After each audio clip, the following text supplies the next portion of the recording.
శత్రుదుర్భేద్యమైన కోటలో ప్రవేశించి అన్యులు అడుగు పెట్టడానికి వీలు లేని మా రాజప్రసాదంలో అడుగుపెట్టి మా ఆంతరంగిక మందిరంలో బాకే మసిమూసిపోయిన తర్వాత ఈ సేన సిబ్బంది మంది మార్బలం ఎందుకు? మహారాజుని నాకు లేని రక్షణ మా ప్రజలకు ఏది? కొత్త వాళ్ళెక్కడ?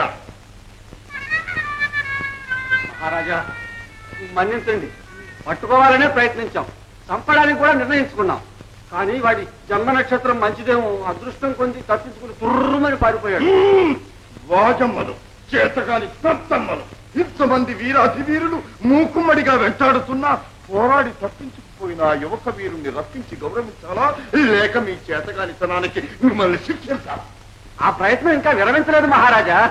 మన వేగులు వేట కుక్కల్లాగా తిండి తిప్పలు లేకుండా వెతుకుతూనే ఉన్నారు. కొంచెం వాసన తగిలితే కాదు పటేస్. వాడెవడో మామూలు దొంగ కాదు మహారాజా. ఎవరది? కాదని నీకెలా తెలుసు?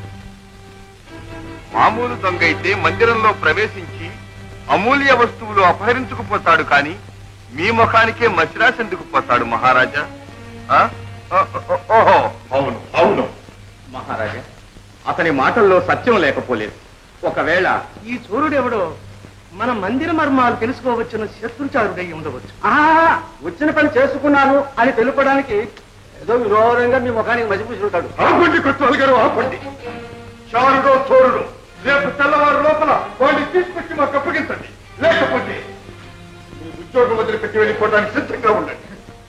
మహారాజా, నేనే ఆ దొంగను బంధించలేకపోతే చోర సింహ స్వప్న నానా మాయావేషధారణ చతురనాయక అపూర్వ రహస్య పరిశోధక పితామహ అని కీర్తిశేషులైన తమ తండ్రి గారిచ్చిన ఈ 2 పథకాలు, తమరిచ్చిన ఈ జన్మ పథకాలు నా ప్రాణాలతో సహా మీ పాదాల దగ్గర పడేయడానికి సిద్ధంగా ఉన్నాను. మీ మాట నిలబెట్టుకుని మా పరువు దక్కించండి.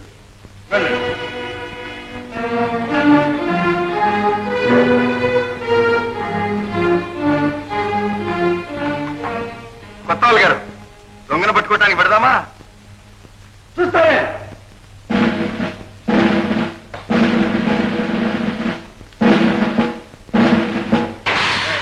నువ్వు ఇప్పుడు ఇంటికి వెళ్ళు, రాత్రికి దుర్గం దగ్గర కాపలాగా. మేము ఈ లోపల దొంగను ఎలా పట్టాలో, ఏం పన్నాగం చేయాలో అదంతా ఆలోచిస్తాం.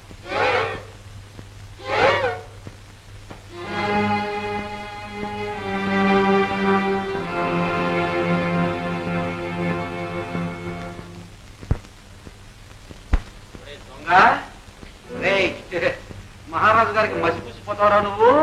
రే, నువ్వు దొంగవైతే నేను గజ గజ దొంగనరా. కొత్వాలంటే ఏమనుకున్నావు?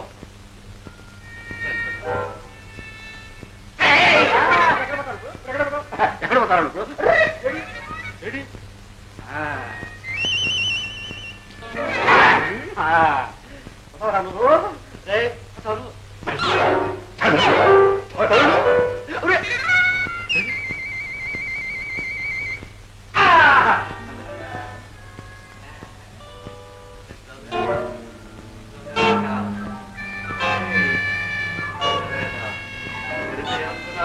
నువ్వు నా పథకాలు తీసుకోరా నువ్వు?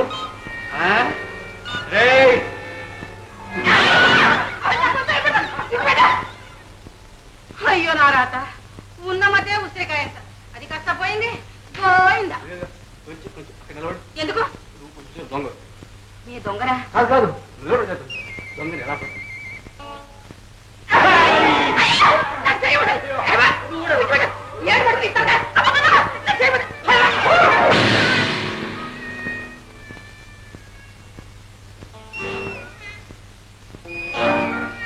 ఏమిటయ్యా నీ హీరంగా నువ్వును? కాదే, దొంగను పెట్టే భారం రాజుగారు మన ఎత్తున వేశారే. వాడిని పట్టుకోవాలంటే తలకాయ పట్టుకోవాలా, లేకపోతే మెడకాయ పట్టుకోవాలా, లేకపోతే నడుము పట్టుకోవాలని నీ మీద ప్రయోగం చేస్తున్నానే. ఉద్యోగం నువ్వు మా ప్రాణం ఇస్తున్నావు. ఊళ్ళో వాళ్ళ భారం అంతా బయటవే కానీ సంసార భారం బయట లేదుగా. చెట్టంత పిల్లలు ఇంట్లో పెట్టుకొని నీకు చీమ కుట్టుకోవడం ఉందే ఉందే అంట. నన్ను ఏం చేయమంటావే? ఏం చేయమంటారా? పెళ్లి చేయమంటారు.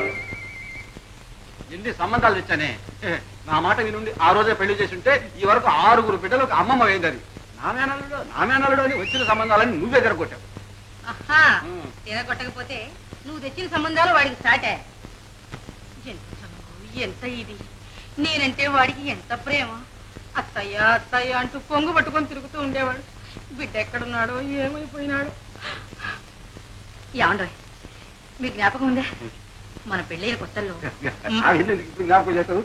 మా వాడు నీ భుజాల మీద ఎక్కి నీ మీసాలు లాగి కిటకిటలు పెడుతూ ఉండేవాడు. జ్ఞాపకం ఉందే? జ్ఞాపకం నాకే. అంత గారాభంగా పెంచబట్టే ఆయన దేశాలు పట్టిపోయినాడు. ఏమయ్యోయ్ నా మేనలుడు అందరిలాగా అబ్బడి సొమ్ము తింటూ కూర్చునే దద్దమ్మ కాదు, అందుకే దేశాలు అట్టుకుపోయినాడు. రేపు దేవేంద్రుడిలాగా తిరిగి వస్తాడు, తెలిసిందే? వాడు తిరిగి వచ్చేదా కాదు, మధ్యలో నా ప్రాణం చేయడం ఎందుకు? ఆహా, మనం ఆగితే పిల్ల అవుతుందా, పిల్ల ఆగితే లోకం ఊరుకుంటుందా? వాడిని పట్టుకుంటారు వీడిని పట్టుకుంటారు అనడమే గాని ఇద్దరు వేగులు పంపితే ఈ పాటికి అబ్బాయిని పట్టుకొచ్చేవాడు కాదు. కొత్త వారు పాత వారు పెద్ద పేరు మాత్రం ఉంది. అసలు అక్కడ ఏమైనా ఉంటేగా. కుత్తుకు మీద కత్తి వచ్చి పెడితే ఈ కుటుంబ గర్భం కూడా ఇప్పుడేనట్టే. ఇదిగో ఈ రాత్రికి విడిచిపెట్టాయి. నా కర్మ పోయి నిన్ను కట్టుకున్నారే.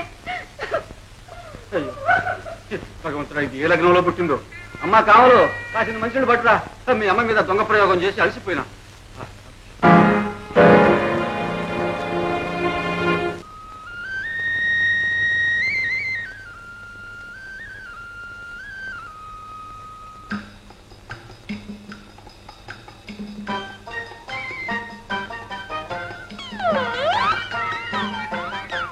ఎవరు నువ్వు? ఏంటి అలా వస్తున్నా? మా అత్తలేమోనని. మరి నీ చిన్నయ్యా నీకు అత్తలా ఉన్నా నేను. లేకపోతే ఇల్లాలో వదాం అనుకున్నావా? ఎవరినైనా నువ్వు? మా అత్తగారు ఎవరినైనా మీ అత్త? సీతత్త, సిపాయిశ్వరుని పెళ్ళం మా అత్త. కొత్త పెళ్ళం మేనలుడు వాళ్ళు.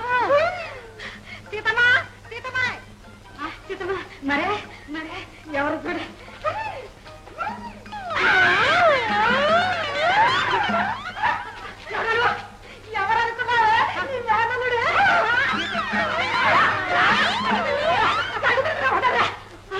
నువ్వు రావడం అంటే నా మేనాడు ఏమిటో ఈ గడ్డాల మీసాలు? హిమాలయ పర్వతాల్లో పెంచారట. నా తండ్రి చూడదినే చిన్నప్పటి నుంచి ఇంటే వీడు వచ్చి అల్లరి.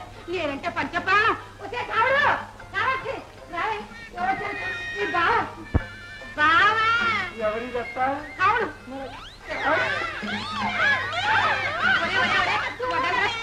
వదలరా, నీ వేషం చూసి భయపడుతుంది. చూడత్త, చిన్నప్పుడు ఎన్ని మొట్టికాయలు వేసినా కుక్కిరి పిల్ల ఊరుకునేది, ఇప్పుడు ఒక్క మొట్టికాయకి కుక్క పిల్ల అంటుంది.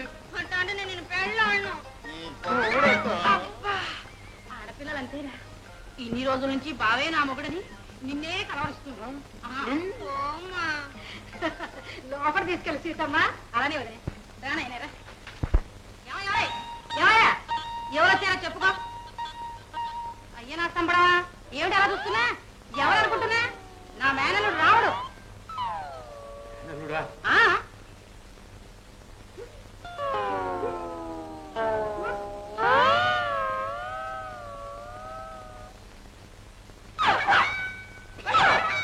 ఏమిటి మామ, ఎప్పుడే ముసలాడి అయిపోయావు? ఏమిటా నీ అల్లరి నువ్వును? అనుమానమే లేదు, వీడు నీ మేనలుడునే. చిన్నప్పుడు ఇలాగే నా మీసాలు పీకి నా దగ్గర కూర్చునేవాడు. అవునరా, పసితనంలో ఉండరా నాలాగా ఉండేవాడు. ఇప్పుడు మీ అత్తయ్యలాగా అయ్యావేరా. అడిగావు, దేశానికి నీలాంటి బక్క కొత్త వాళ్ళు పనికిరారు, మంచి బలం గల యువకులు కావాలని హిమాలయ పర్వతంలో ఒక మహర్షి నా చేత మూదికి తిరిగి దానితో ఊరిన కంద పిల్లగా తయారయ్యా. నేను ఏమో అనుకున్నా, వీడు మాటలు కూడా తెచ్చాడే, చేతలు కూడా ఇంకా బాగా. అయ్యో నా రాత, నువ్వు ఉన్నావు ఎందుకు దిష్టి బొమ్మలాగా?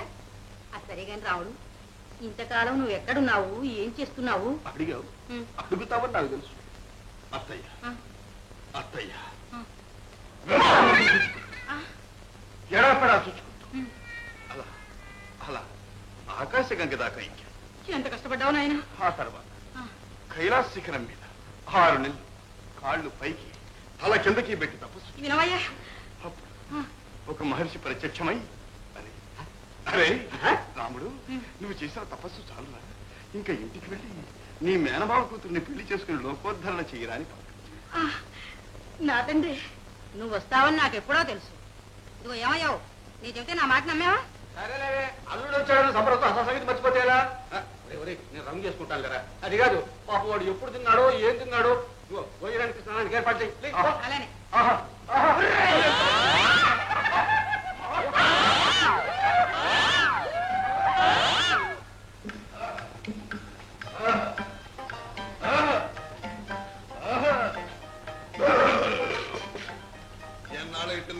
మళ్ళీ నీ చేస్తాలవన కడుపు నిండా కూడు.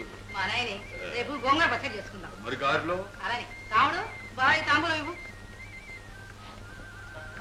ఏమిటి అలా సిగ్గుపడతావు? నాకు అలవాటు లేదత్త. అలవాటు ఏమిట్రా? అమ్మాయి ఎప్పుడు వేసుకో.